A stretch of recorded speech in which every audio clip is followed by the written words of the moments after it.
Hello, good afternoon, and welcome to the Midday News. It's live on Joy 99.7 FM, hits 103.9 FM in Accra. We're also live on Love 99.5 in Kumasi, MyJoyOnline.com affiliates in all 16 regions of Ghana, including Shine 96.9 in Akachik, Bewa Radio Yendi, A1 Radio Bolgatanga, Sky FM Sunyani, and Radio Max Takrady. Also live on X Spaces, Facebook, and YouTube. The Midday News is supported by Petroleum Platinum Energy, energizing dreams. This afternoon, Ghana begins export of labor's first batch of beneficiaries under the government's Ghana Labour Exchange Program depart Ghana for Antigua and Barbuda in the Caribbean. Availability of health professionals in this country is not a problem. As I've already indicated, we have excess. We have inherited about 80,000 health professionals. With more, as the health minister says, it is part of efforts to clear the backlog of 80,000 health workers the Mahama administration inherited. Also coming up, minority boycotts. Chief Justice Paul Bafoboni's meeting with Parliament, accusing the CJ of intolerance and questioning the basis of his ongoing tour. Is he on a thank you tour? Is my Lord Bafoboni on a thank you tour? Thanking the government for appointing him. We, the minority, don't see him as a tolerant head of the division. We have more from Parliament, where the minority describes the $240 million gold board Bank of Ghana gold for reserve loss as causing financial loss to the state. Also coming up, scores displaced as authorities demolish structures said to be causing flooding in Accra. We're taking live to Bishi Lagoon area, where the demolition exercise has been ongoing since morning. In sports, athletes and federations are set to receive major financial boosts after the inauguration of the sports fund. And later, obstetrician gynecologist wants Ghanaian women to pay particular attention to abnormalities around their sex organ to prevent serious reproductive health problems in future. The vagina produces some secretions. That is how it works. And for it to be normal, it should be clear or just cloudy. Anything apart from that is abnormal.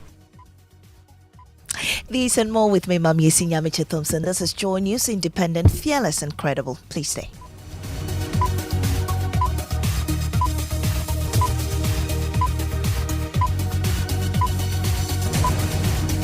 Let's get into the details now. The first batch of 121 beneficiaries under the President Mahama-led administration's Ghana Labour Export Program have departed Ghana for Antigua and Barbuda in the Caribbean to provide services in midwifery, mental health, and general health care. The Chief of Staff, Julius Dabra, was present to bid them farewell. In his speech, Health Minister Kwabena Mintah-Kando said the initiative is part of government's efforts to clear the backlog of 80,000 health workers the Mahama administration inherited. We inherited a backlog of more than 80,000 health professionals who have completed the various degrees and yet are at home and do not have jobs. So as part of government's intervention to create jobs for especially the health professionals, we're exploring avenues where countries have requested our health professionals to work with them. Today is about Antigua. We are working on Jamaica, Barbados, and Trinidad. And so we'll be doing that in batches. And so today we are here to say goodbye to you, but we'll be following your progress with keen interest. And as you are going, you must be minded of the fact that you are carrying the flag of Ghana. And therefore, we wish that you go and work with diligence and professionalism. Presidential Affairs correspondent Maxwell Agbagba joins me on the phone lines. Maxwell, what was the mood at the airport when these nurses were leaving? Well, many of the beneficiaries were visibly excited, dressed in white Ghana Labour Exchange Program T-shirts, paired with jeans, sneakers, and travel bags. There were also officials from the Ministries of Health, Labour, and Social Special Initiatives. They were all present to see them off, along with the Chief of Staff, who bid them for farewell.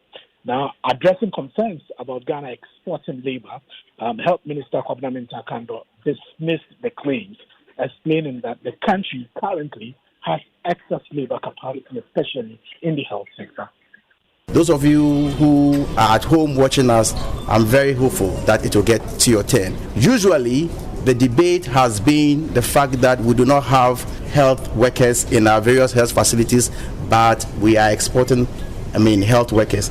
That is not it. The availability of health professionals in this country is not a problem. As I've already indicated, we have excess. We have inherited about 80,000 health professionals. But as you all know, we have a country to govern, and at every point in time, our budget can absorb a certain proportion of them. And so as government is looking at absorbing some internally in country in our various health facilities, we are also exploring other avenues outside the country. Well, moving on, the minority in Parliament has said it will boycott Parliament's meeting with the Chief of Staff, Paul Bafuboni.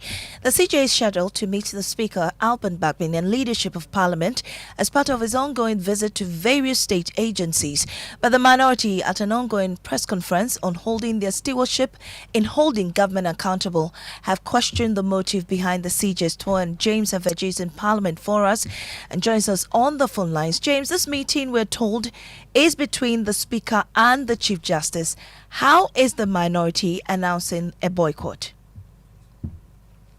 Unfortunately, we do not have James with us just yet, but let's listen to the minority. And by the way, we have seen that my Lord Bafuboni and his management are all over at the various ministries, including Juba. Is he on a thank you tour? Is my Lord Bafuboni on a thank you tour? Thanking the government for appointing him as a Chief Justice. And we hear today he is coming to Parliament. We, the minority, don't see him as a tolerant head of the division, because members of the minority came under attack when we criticized the processes leading to his nomination. We will therefore not be part of his thank you talk. If he wants to engage us, our offices are open. He should come and engage us, and we'll let him know things that we find wrong. Well, you heard the minority leader, Afenyo in there. He's also been talking about the $240 million gold for reserve loss. The minority is making fresh calls on government to be accountable. That if indeed we are going to have a goal for oil reserves, the government must take steps to sustain it by ensuring that there is real profits. The approach they have adopted will not help the country. We need money to build roads, to construct hospitals, to build schools, to create jobs. And if the central bank is going to underwrite some of these artificial losses and turn around to tell us that it's an economic cost, we regret to say that the minority will not accept this. We are open to discussions on this matter, and just as we always do, we'll put forward our views. We also want to say that we filed a motion in Parliament. We have become aware that the Speaker has submitted a motion which would allow for broader engagement and consultation on this matter. We urge the various stakeholders in this vote for oil reserve to open up to hear our views so that together we can move this country forward. And you the minority leader, Alexander Penyo-Markin, will still try and get our parliamentary correspondent, James Aveji, but he's not on yet. But moving on, scores of residents and business operators have been displaced following a demolition exercise by NADMO and city authorities around the Kpeshi Lagoon in the Ladade Kotopo municipality. The operation at Bush Road led to the removal of makeshift structures, shops and offices. According to NADMO, the exercise carried out with the Greater Accra Regional Coordinating Council is aimed at protecting the lagoon and mitigating flooding ahead of the rainy season. Listen to Greater Accra Regional Minister Linda Oklu. And so as part of the assessment we did, making sure that we protect our waterways. Today we are here at Kpeshi, and the lagoon is just close. In fact, initially, this is where the lagoon ends, but they managed to fill the place, and today here we are. And so we are trying to protect the waterways and make sure that when it rains, the rain will get its natural flow, so I wouldn't have any flooding in the region. And this year is an action year, trust me. And this exercise is not going to end end here. We'll make sure that every Ramsar site and every wetland that has building on it will come down.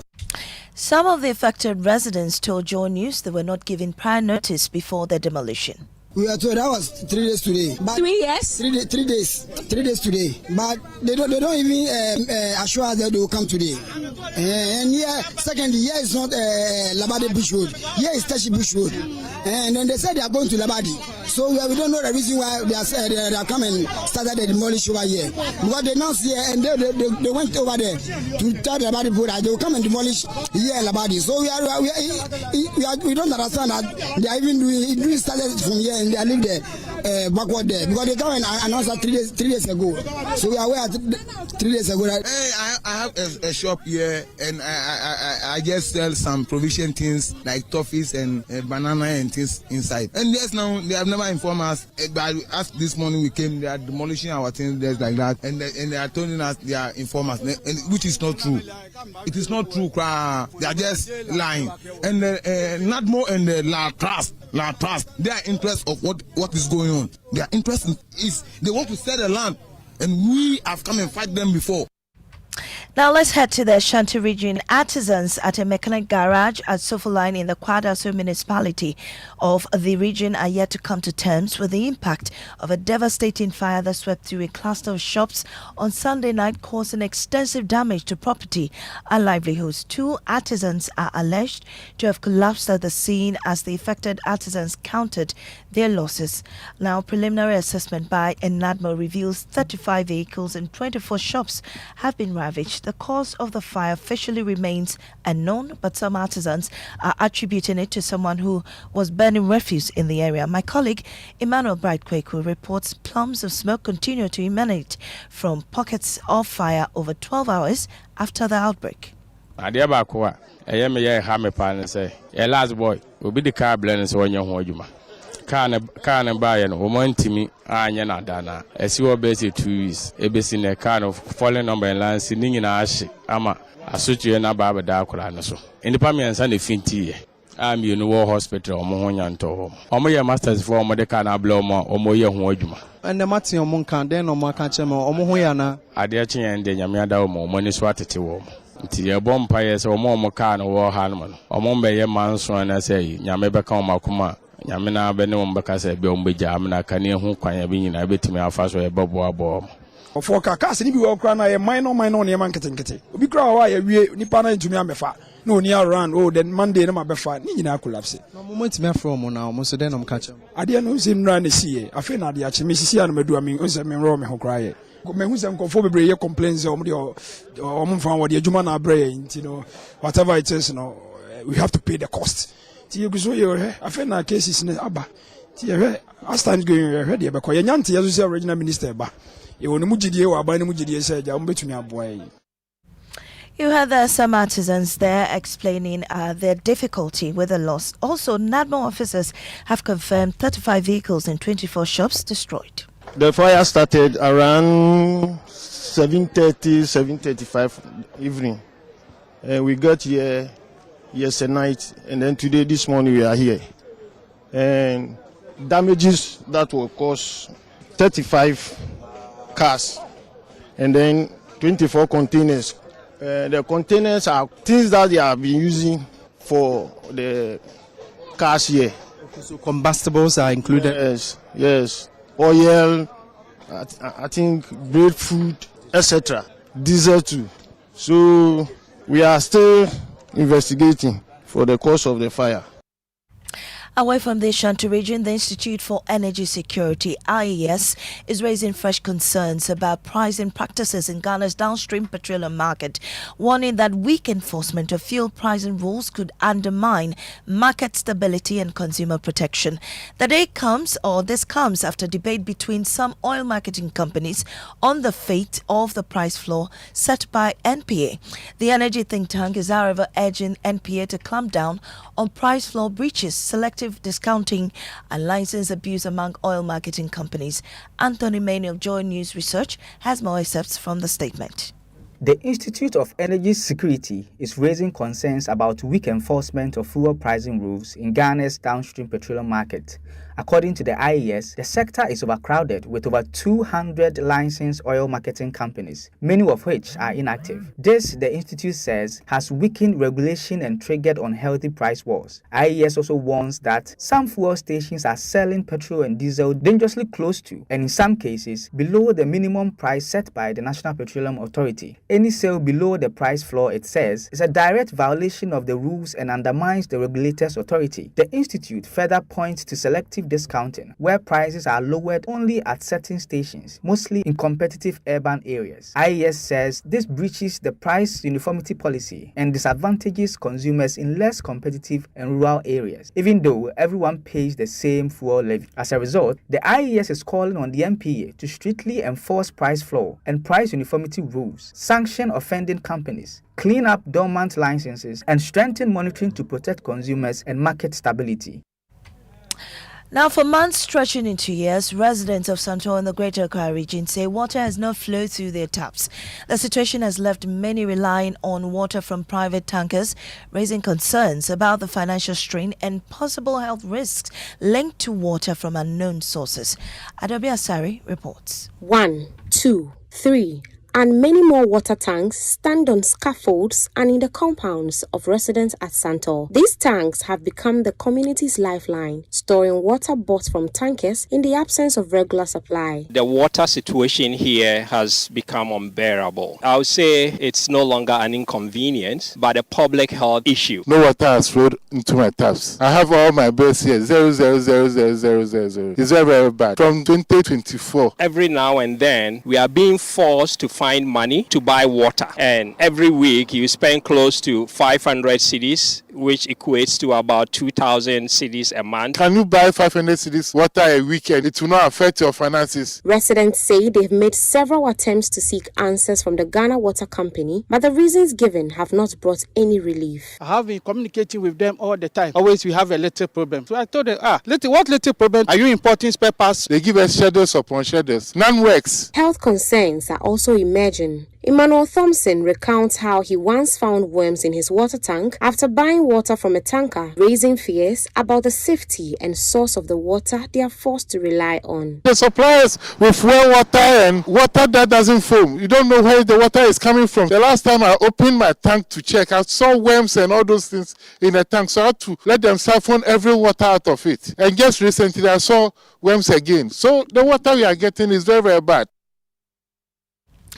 Across northern Ghana, the shea nut tree has long been a symbol of survival for women, providing income, food and dignity.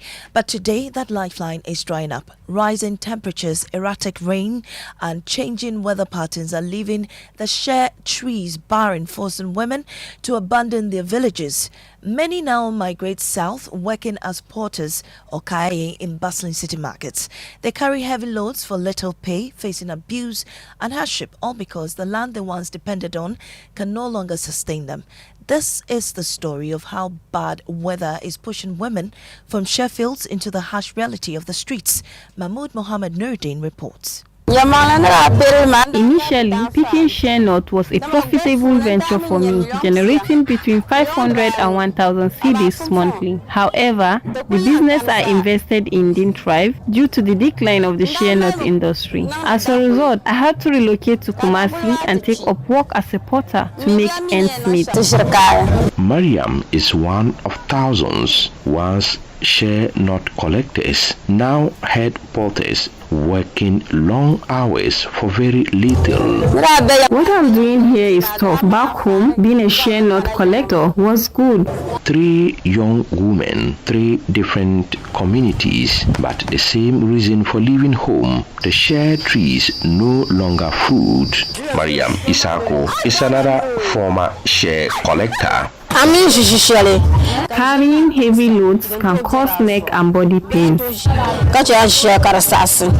Scientists say the weather is changing and the trees cannot survive. Dr. Regina Tang Guru is the head of Forest and Climate Change Division at the CSIR Forestry Research Institute of Ghana. Increased temperature and reduced rainfall, which is drought, are definitely going to have a stress on the plant, and that affects various physiological properties of the tree. Dry biomass and wildfires now destroy huge stretches of shea trees every year. Dr. Guru again. If we do not pay attention to it, we can expect more serious negative economic consequences. The shea tree is often called women's gold. It feeds homes across the north and supports nearly 1 million Ghanaian women. But today, the women's gold is disappearing.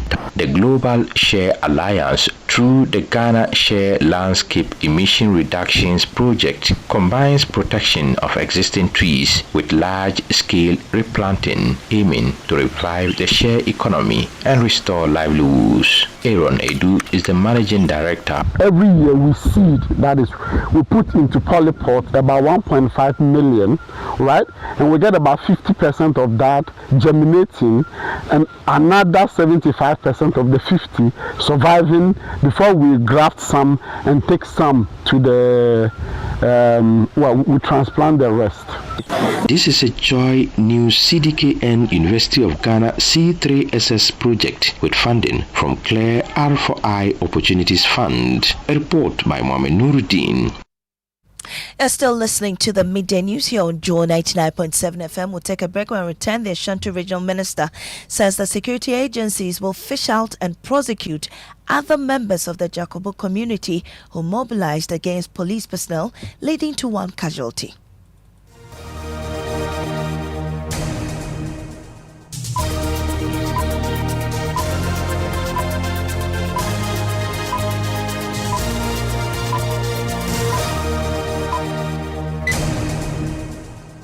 Welcome back to the Midday News, Mubarak. Yeah, Maame Esi, athletes and sports federations are set to benefit from a major financial boost after the sports fund was inaugurated. Now, the initiative aims to create a sustainable pool of resources dedicated to athletes' welfare and infrastructure across the country. The board, which includes boxing legend Azuma Nelson, is chaired by Professor Koyo Enimwright, representing the office of the president. We've all been asking for a sustainable financing path for sports development, and this board is mandated to create that ability for the government to the nationally to really be able to get the funds that are needed to support sports development, not just sports development, grassroots development, talent identification, infrastructure. So it's a broad mandate that we have, and it's our goal right now to sit down and come up with the steps that will take us to get there.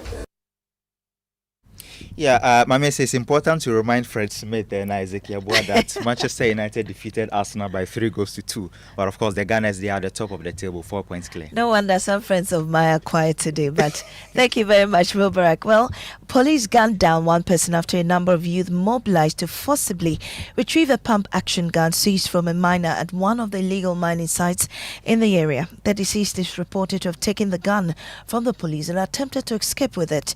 Dr. Frank Amakwahini has commended the two police personnel for standing their ground. He tells Love News the security agencies will not countenance any attempt to physically confront security agencies in the line of duty. From yesterday and the engagement and the feedback I had from the family is a bit remorseful because there's evidence clearly as to the sequence of events. The appeal I got from the MCE, from the family through the MCE, was that they know it's happened. What they want is that if there is any investigation that will be done, it should be done early so they can have access to the body for burial. I was thinking that he was a Muslim, but I'm told that he's not a Muslim. If he were a Muslim, those considerations we could look at it. But beyond that, the investigation teams must be satisfied with the process. We don't want to rush it in giving out the body when, especially, we are not too conclusive when it comes to the investigation. So basically, those are the feedback I had from the community. But from the report and the account, the family is remorseful, especially looking at the video and how the youth attacked the police officer and all that. Well, he says the family of the deceased has shown remorse for action taken by their relative and are assisting the police in their investigation. Key for us as RECSEC, we believe that the moment we support communities to mobilize and attack men in uniform as occurred, that will be the end of our society, because they are there to ensure that there is law and order. So if there is any man or man in uniform discharging his lawful mandate and you even disagree with him, go to the police station or get a lawyer, or the courts are there to make sure there are checks and balances in regards to anyone executing his or her rightful legal mandate. But to mobilize community youth and attack men in uniform here and there, it is something that we are not ready to condone. So yes, as part of the issues happening in the region, we've summoned for a RECSEC meeting to analyze these issues among other issues that are coming up. Most definitely, they will have to answer as to why they had to unlawful assembly. I think that is against the law as well. And I mean, having to disobey lawful order from the police, they all have those charges they will lay before them. But I'm sure when we get hold of them and we interrogate them, we'll be able to know what really the root cause is and whoever instigated them to go and Dr. Frank Amokohene is Ashanti Regional Minister. Now, the Supreme Court is expected to deliver its ruling on Wednesday on whether a parliamentary rerun should be held in the Pandai constituency of the Northern Region, a decision which will carry significant legal and political consequence beyond the constituency. More in this News Desk report. The NPP candidate Matthew Nyindam had already been sworn in as MP for the area following the 2024 elections. But a petition by the NDC candidate in that election, Daniel Nsala Wapal, challenging the declaration of Mr. Nyindam as MP-elect for the constituency, changed everything. On November 24, 2025, the Tamale High Court, which was petitioned by the NDC candidate, annulled the entire results and ordered a fresh poll within 30 days. That ruling was subsequently contested, prompting the Supreme Court to step in and direct the Electoral Commission to suspend preparations for the rerun, pending a final determination. At the heart of the dispute is the scope of the High Court's decision, specifically whether alleged irregularities justified annulling the entire constituency results or whether any remedy should have been limited to affected polling stations. Well, let's stay a while longer in the courts. The Ghana Law Society has this afternoon dismissed claims that it is associated with the governing National Democratic Congress following its accreditation by the General Legal Council to license its lawyers. Now, joining me now is Fatal Bayaga, who is at the courts. Fatal, what more can you tell us about this? So the Law Society says that they've been operating since 2022, and for that reason, the critics or people who mostly say that they are NDC lawyers and all of that, it is unfounded, and that they are here to challenge the dominance of the GBA, that's the Ghana Bar Association. They say that they have not been respecting some of the proper legal regulations supporting lawyers and all of that, and that's the reason why they've come up with this particular association to challenge the GBA. Apart from that, Maame, this afternoon, the Accra High Court, the Family Division, sat on the Latif Idris's case, who dates back to March 2017, where he was assaulted by some police officers at the CID headquarters. In fact, this particular case has been adjourned a number of times because the defense has always failed to present a witness. Today, a similar thing happened. The representative of the Attorney General said that the witness was supposed to be in court today, but just at the 11th hour, she had a call from him, and he said that he's, undertaking some issues in relation to the police recruitment, and he's unable to come to court. The trial judge, Eudora Christiana Datson, was not happy with this, and she said that the Attorney General, representative should try as much as possible to get the witness back in court tomorrow for this case to continue. Right, thank you very much, Fatal Bayaga, for that update. Well, a leading obstetrician, gynecologist, and fertility expert, Dr. Promise Sefuga, is urging young women, especially those in their 20s, to prioritize their sexual and reproductive health to avoid fertility challenges later in life. On the Super Morning Show earlier, Dr. Sefuga said many women ignore abnormal vaginal discharges, which may be early signs of serious underlying conditions. He stressed the need for early gynecological visits to help detect and address potential fertility risks. So, in your 20s, your health priorities should largely be around sexual and reproductive health. You need to understand or acquire health literacy. You need to learn things about menstruation, your menstrual cycle. What is normal? How is my own? What are the problems with mine that I need to report early? Things about a common thing like vaginal discharge. A lot of women downplay vaginal discharge. And so this is what happens. The vagina produces some secretions. That is how it works. And for it to be normal, it should be clear or just cloudy. Anything apart from that is abnormal. If it is colored, if it is so much that it wets your underpants, if it is offensive, it is causing some irritation, there is a problem. But unfortunately, a lot of women ignore the abnormal discharge or go and get some over-the-counter preparation for themselves. Unfortunately, these discharges could be indicating a more severe underlying problem, which could potentially damage the woman's tubes and lead to infertility in the future. Well, that brings us to what's trending. Adobia, I hope you go to your gynae frequently to I'll check. start doing that this year. Great. So what's trending? Mommy, have you heard of I Show Speed? I have. It was trending yesterday. Okay, I thought you were part of those who are yet to hear of him. Well, until yesterday, I hadn't heard about him. Oh, Mommy is not Gen Z, but it's not even Gen Z. Anyway, so he's an American streamer who has a large number of following of about 50 million, which is way more than Ghana's population. So he's touring certain African countries, and he's already been to Benin, Cote d'Ivoire, and Nigeria. He arrived here last night, and although there's a whole lot of noise on X, especially about what his itinerary will look like, the aim is to leave the countries, for him to leave the country having a good impression and even making us his favorite African country. So I'll just pick one comment from X. Philip says, by the time Speed will be out of Ghana, I'm sure he'll make Ghana his favorite African country. Are you telling me our image rests on the shoulder of this man? I'm not saying that, but he has a large number of followers, so it's a good time to sell the country. So we have to show him all the goodies we have, All right, Adobia, thanks for that. And that's how we end the Midday News here on Joy 99.7 FM. Up next is Living Word with Pastor Mensa Otabil.